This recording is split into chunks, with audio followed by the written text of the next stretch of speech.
Hello viewers, আজ আমি চলে এসেছি রাজেন্দ্রপুর চৌরাস্তা। তো আশা করি যারা আপনারা রাজেন্দ্রপুর আসেননি কখনো বা রাজেন্দ্রপুর চেনেন না, তাদের জন্য ভিডিওটা উপকারে আসবে। রাজেন্দ্রপুর চৌরাস্তার দূরত্ব মাত্র ঢাকা থেকে 34 কিলোমিটার দূরত্বে।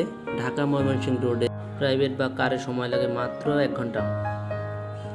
এটি হচ্ছে ঢাকা ময়মনসিংহ মহাসড়ক।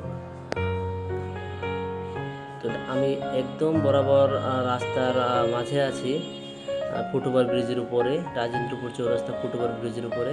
আমাদের বাম দিকে একটা রাস্তা গিয়েছে, এটি হচ্ছে কাপাসিয়া। কাপাসিয়া হচ্ছে রাজেন্দ্রপুর থেকে মাত্র 30 কিলোমিটার দূরে। এটি গাজীপুরের একটি অন্যতম উপজেলা। আমাদের হাতের ডান পাশে দেখতে পাচ্ছি হোটেল এক্স, 4 স্টার একটি হোটেল, আর সাথে আরও কয়েকটা ছোট বড় হোটেল। চলুন এবার একটু অপর প্রান্ত থেকে ঘুরে দেখা যাক।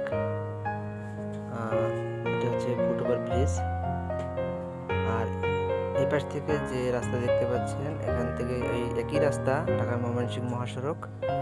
এখান থেকে মাওনা চৌরাস্তা দূরত্ব মাত্র 15 কিলোমিটার দূরত্বে, এবং ময়মনসিংহ যেতে লাগবে মাত্র 2 ঘন্টা 16 মিনিট বাস বা কারে, 96 কিলোমিটার রাস্তা।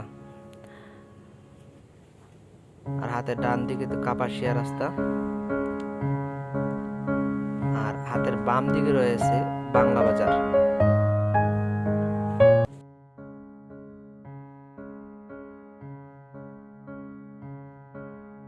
আপনি যদি চান যে বাংলা বাজার রাস্তা হয়ে কালিয়াকৈর যাবেন, সেক্ষেত্রে আপনি বাংলা বাজার রাস্তার দিকে জামালপুর হয়ে কালিয়াকৈর যেতে পারেন।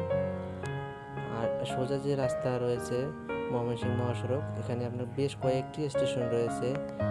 পরবর্তী স্টেশনে রয়েছে হতাপাড়া, তারপরে ভবানীপুর।